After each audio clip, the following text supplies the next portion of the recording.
mistis dimensi lain gitu ya. Itu ada di, apalagi kita pergi ke gunung, itu kan bukan tempat kita sebenarnya, itu mereka mungkin tempat mereka gitu kan. Terkadang kalau bahasa Sundanya kawenehan gitu. Kalau gitu. Kawenehan tuh selalu ada cerita kayak gitu ya. Kalau buat takut sih enggak lah, soalnya yang namanya hantu itu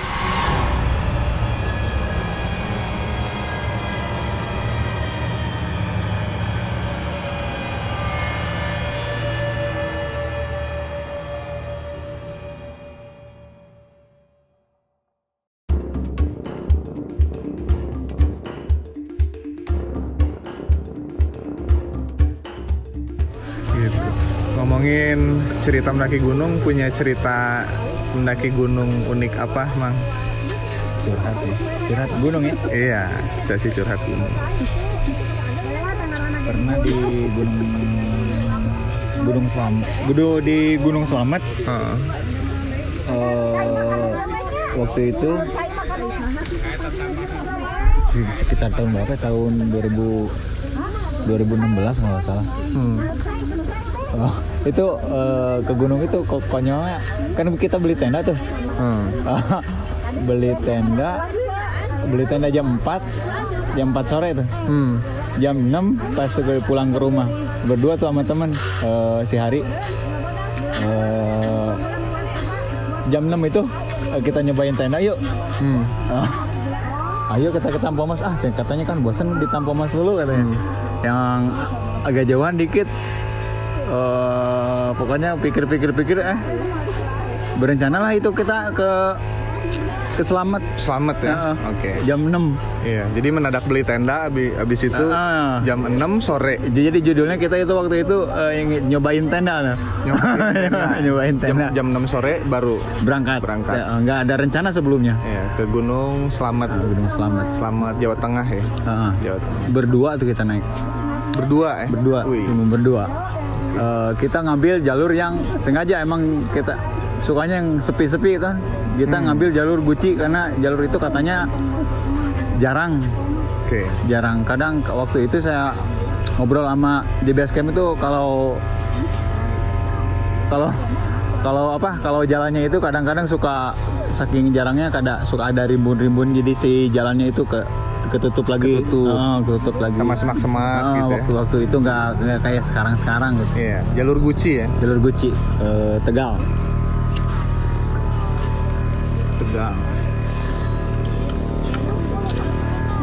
Jadi dari Sumedang Mang tuh berangkat.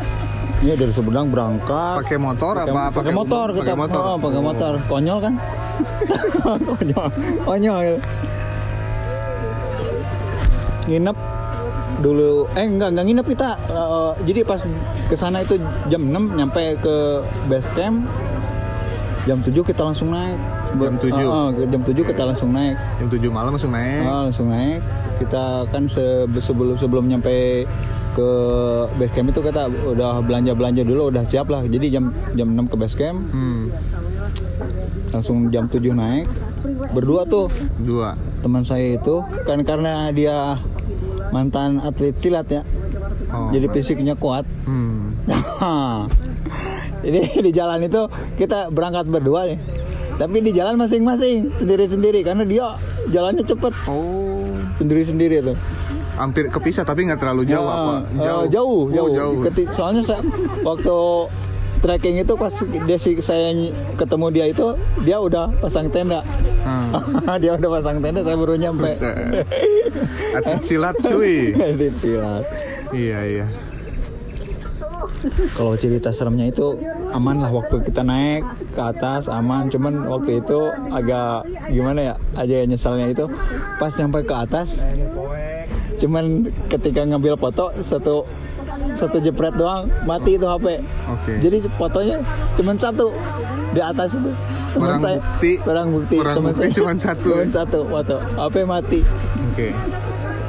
HP mati guys. HP mati. Jadi saya nggak ada foto tuh di puncak waktu itu. Nggak ada bukti. Nggak ada yang percaya. Jadi kalau sama netizen bisa dibilang hoax lah, Mang Acil hoax nih. Yang sekarang ada bukti ya. Iya. Buktinya cuma ada di pos 5 doang. Pos 5. Iya. Jadi kalau yang seremnya itu pas turun sih. Turun.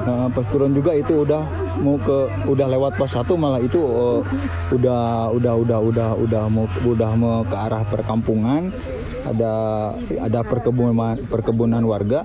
Nah di situ kan udah sekitar paling nggak nyampe sejam kayaknya ke base camp itu. Udah deket lah. Begitu itu kita turun di pos 1 itu sekitar maghrib mungkin di maghrib ya. Nah di sekitar 6:30 dari pos 1 mau ke base camp ya. Padahal udah di bawah ya. Udah di bawah, udah deket kampung. Nah, cuman kondisi maghrib ya. Iya udah maghrib, hujan rintik-rintik lagi. Nah kan cocok kita di sana. Maghrib, hujan rintik-rintik, gede enggak, kecil enggak, tapi lumayan lah jalan malicin gitu. Nah ada sebuah pertigaan, di situ teman saya berhenti tuh, berhenti. Saya kirain mau keluar jalan lah gitu. Ada pertigaan dia bukan ke jalur, ke pertigaan yang satu lagi masuk ke situ. Nggak terlalu dalam nih, kirain mau kencing gitu ya. Saya kirain mampir itu mau kencing. Saya jalan aja terus. Ketika saya udah jalan sekitar 10 meter lah, saya tengok lagi ke belakang. Kok teman saya ngapain gitu? Iya. Kayak melongo gitu, lagi memperhatikan sesuatu gitu. Saya tungguin aja, nggak turun tuh, dipanggil juga. Ntar dulu, bentar katanya. Oke. Saya panggil, Ri, ayo dong. Udah malam nih, udah mau hampir isya nih. Tungguin bentar katanya. Lama tuh saya tungguin, ini anak kok nggak turun juga gitu kan. Ada 10 menit nggak? Ada lah 10 menit dan saya nggak kan sambil ngerokok tuh. Iya. Ada rokok udah habis, masih anteng aja gitu kan, lagi ngeliatin apa gitu, saya nggak tahu gitu. Bukannya kencing tapi dia kayak lagi memperhatikan sesuatu gitu. Saya balik lagi tuh, nyamperin dia. Saya balik itu nggak negur dia, cuman saya diam di belakang dia gitu kan, sambil duduk. Saya perhatiin dia tuh, nggak pokoknya dia perhatiin terus dah. Ngerokok lagi tuh, udah habis sebatang tuh. Ngerokok lagi. Saya tanya deh, Ri, ayo dong, turun ngapain sih, liatin apa gitu. Ntar dulu nih, ini nih, lagi lihat ini, katanya sayang banget kok kan diurus. Wah, saya pikir nggak diurus ini sayang banget nggak diurus. Lihat apa, katanya kayak kan yang saya lihat itu cuman pohon-pohon doang, nggak ada apa-apa. Mang Acil lihat pohon gitu. Doang, nggak ada apa-apa. Terus dia apa yang dia perhatiin kan, kita tanya gitu kan, apa yang dia perhatiin gitu. Nah lama tuh nggak mau beranjak, malah dia kita lihat ke sebelah sana gitu. Malah ngajak ke dalam. ngajak ke apa yang dia perhatiin gitu. Ngajak lebih dekat, mungkin ngajak masuk kemana gitu. Saya ketawa kan, ngajak mau melihat apaan kan, itu pohon semua gitu kan. Ini saya pikir ini pasti udah nggak beres nih. Udah dia ngelihat, udah pasti mungkin ngelihat dimensi lain gitu, dimensi lain. Saya agak paksa dia, ayo turun lah. Turun dah gitu, turun. Hujan tuh. Tapi akhirnya bisa dibawa ini. Bisa dibawa, diajak turun. Tapi dia kayak masih menyimpan penasaran itu kan. Nah, pas nyampe base camp tuh, udah nyampe base camp. Saya langsung nanya tuh ke itunya, ke apa? Yang jaga base campnya. Ke penjaga di base camp sana. Saya punya, saya langsung ini kan, langsung nanya aja, Mas, di perkebunan itu yang ada pertigaan, pada zaman dahulu kala itu tempat apaan sih katanya. Emang kenapa sih? Gak tahu nih teman saya lihat apaan. Dan dia baru cerita tuh, Ri, lu lihat apaan sih tadi, katanya. Diperhatiin kok anteng banget, kayak ngeliatin apa gitu. Dia cerita tuh, katanya dia itu ngelihat sebuah bangunan Belanda yang gede, katanya lorong gitu, kayak lorong kayak kalau di Sumedang kayak Gunung Kunci gitu kan. Jadi bangunan Belanda nggak keurus, ada pintunya juga gede katanya. Jadi waktu dia ngajak masuk ke lorong itu, ke pintu itu. Pintu lorong. Jadi seperti bangunan Belanda gitu ya, bangunan lorong Belanda, gitu yang tipe gedungnya tinggi. Gitu. Bedeng-bedeng Belanda gitu. Bedeng Belanda. Kata dia itu. Jadi dia pikir kok bangunan bersejarah begini, katanya kok gak diurus katanya. Dia pikir kan begitu. Dan yang dia lihat ya sebuah bangunan yang gak diurus gitu kan dia. Pasti itu. Nah, si penjaga base camp itu dia cerita, oh di situ Mas, jadi perkebunan yang ada pertigaan. Oh iya di situ.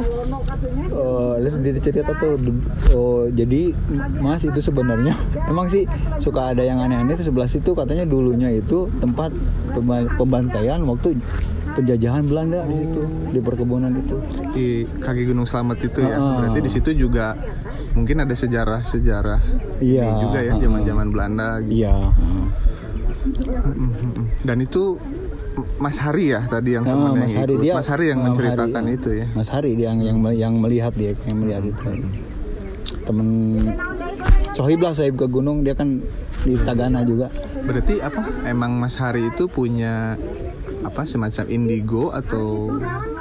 Kalau disebut punya indigo sih enggak juga. Enggak. Soalnya kalau indigo kan mungkin dia bisa tiap saat bisa ngelihat kan. Okay. Cuman di waktu itu doang gitu. Iya. Nah, itu kan Mang Acil tuh waktu itu ikut nih. Nah, perasaan Mang Acil sendiri waktu itu, maksudnya percaya atau serem atau gimana sebenarnya menyikapi itu? Kalau saya buat serem enggak sih. Saya malah gimana ya, kayak jadi kayak pengen gimana ya? Kayak ada kesel gitu. Ada kesel, ada pengen ketawa, ada kesel, ada pengen ketawa juga. Kok apa yang dia lihat gitu kan? Dia mulu memperhatikan apa gitu kan. Sedangkan yang kita lihat itu cuma pohon kan. Iya. Dan Mang Acil nggak ngelihat sama sekali. Nggak ngelihat sama sekali gitu. Aturan kayak kita kasih lihat dikit ya. Pingsan deh. Iya. Oke. Kalau dari sisi keyakinan sendiri, Mang Acil bener nggak sih? Bener. Kalau bener enggaknya karena kita nggak ngelihat ya. Cuman menurut saya yang namanya mistis dimensi lain gitu ya, itu ada di, apalagi kita pergi ke gunung, itu kan bukan tempat kita sebenarnya, itu mereka mungkin tempat mereka gitu kan. Terkadang kalau bahasa Sundanya kawenehan gitu. Kawenehan tuh selalu ada cerita kayak gitu ya. Kalau buat takut sih enggak lah, soalnya yang namanya hantu itu kan paling nggak akan makan, cuman paling kita pingsan lah kalau saking takutnya gitu kan. Lebih parah lagi kalau kita ketemu hewan buas. Dan yang paling penting kita ya nggak mau niat apa-apa ya. Kita mau wisata gitu kan. Karena sama etikanya sama manusia nggak jauh beda lah. Saya berpikir ke situ aja gitu. Oke, teman-teman. Jadi itu satu cerita di Gunung Slamet, Mang Acil dan temannya Kang Hari gitu. Simak nanti di cerita selanjutnya. Nanti saya akan coba cari narasumber lain, atau mungkin nanti Mang Acil masih punya cerita yang lain. See you.